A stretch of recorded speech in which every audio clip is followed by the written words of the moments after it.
Hello guys, welcome to the channel. And today what we are going to do is we will be having a look on DSLR functionalities and what type of function it offers, and we will quickly compare it with a point and shoot camera.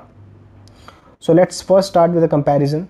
So as you can see that this is a basic point and shoot camera of Fujifilm, in which we have got W, T, display and playback buttons. So this is a small dial given here, and rest it have got a 12 megapixel and 3x zoom. So this is the basic camera that we used to have, and these are called point and shoot cameras. So these cameras doesn't have that much advanced functionality and controls that a DSLR offers. So let's see what a DSLR has to offer. Alright, so this is a Nikon D7000 model, and all the Nikon models have this type of body structure, and towards the left hand side top corner you can see the model number is mentioned. The first thing that the major part that the DSLR offers is it offers interchangeable lenses. So right now the lens that I have mounted on this DSLR is a Nikon 35mm f1.8G lens. So if you are new to photography, then I have a separate tutorial over this, what exactly the lens numbering says and how to read them. So let's see how we can change a lens on a DSLR. So we have got a button here. Canon cameras must also have the same button. So you can press this button and you need to rotate the lens clockwise,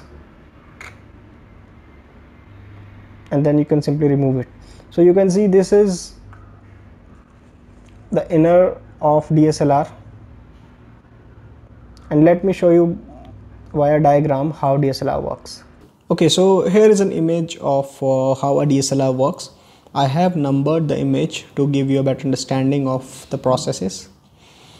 So this is number 1, from where the light enters into the camera. Here at number 7 is a viewfinder, from which you look and click on the shutter button. So when you click on the shutter button to take a picture, the reflex mirror, that is this mirror number 3, it swings upwards and blocks the vertical pathway. As a result, the light goes through it and strikes the shutter. Then the shutter opens up and the light reaches the image sensor. The shutter remains open for the time which you have set while taking photo, and it records the image. After the image is recorded, the shutter closes and the reflex mirror drops back to 45 degrees to continue redirecting the light into the viewfinder. And the same process continues for the next shot. Alright, so hope you have got a basic understanding of how DSLR works by going through that diagram. And now let's see. This is Nikon 55-200mm lens, so we'll quickly mount this lens. So to mount a lens, simply attach this white dot with the white dot provided here, and you need to rotate it anti-clockwise. So you'll hear a click sound once the lens is completely mounted on. So this is the first thing that a DSLR offers, and the major thing, because you have the options available with you to switch to different type of lenses. So if we talk about the body, then you can see that we have dual memory card slots here. So this is what most of the semi-pro bodies offer to you. Then we have a separate battery here. Then this button, then this particular hole is for tripod mount. So if you have a tripod with you, then you can easily mount this tripod here. Also this particular mount is available on the point and shoot as well. Let me show you. It's here. Then you can easily screw this tripod collar and you can mount it. So coming back to the DSLR, first of all we'll switch it on, and you can see in most of the semi-pro bodies you will see that 2 display monitors are there. This one is LCD monitor, and we have a monitor here also. So the purpose of this LCD monitor is that during harsh daylight situations you will not be able to see through this monitor, so it will be good to view from LCD screen. So as you can see that the values are changing if I am changing the dials. So we'll quickly go through what all these values are and how to set them. Okay, let's start with the buttons that we have on a DSLR. So this is on off button, and this is our metering button. So if I press this metering button, then you can see that there are three type of meterings available. This is dot, this is center, and this is all metering. So I'll not go through the details of each and every button. All these details I'll be covering in the next tutorials. So just I want to show you what all buttons represent. So the button here is simply on off button. You can off and on. This is metering button. This is exposure button. This is the simple display that we have. This is flash mount. You can mount any external flash over here.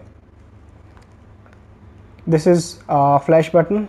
If you click here, the flash will pump up. This is bracketing button here. So the bracketing stands for three different type of photos that you can take, and you can combine them for HDR process. Then this button here is for changing the lenses. This is autofocus and manual focus. This is a switch here.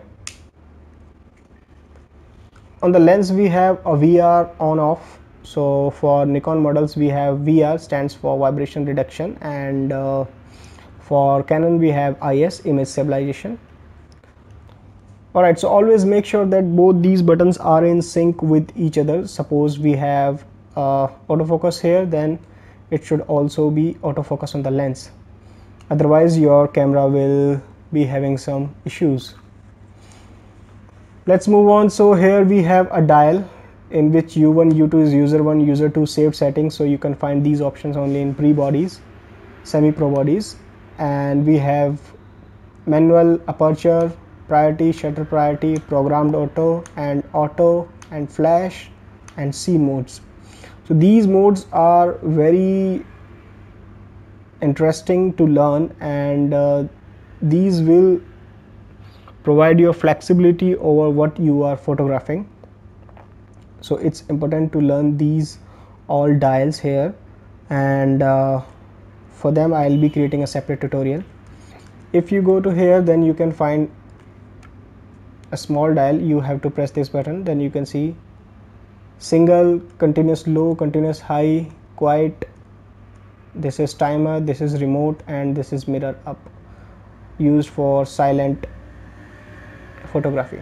So this is playback button, this is delete, menu, white balance, ISO, quality of your photos, zoom in, zoom out, all these stuffs you can do from here.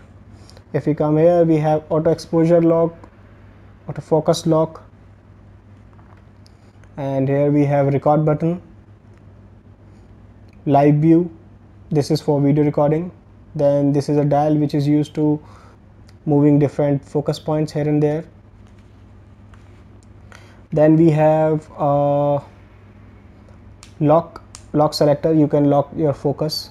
Then we have an info button, and if you go to the menu system, then you can see a lot of options are there in a DSLR, such as autofocus, metering, exposure, timers, shooting, bracketing, controls, etc. So you can change any of the settings that you want to do.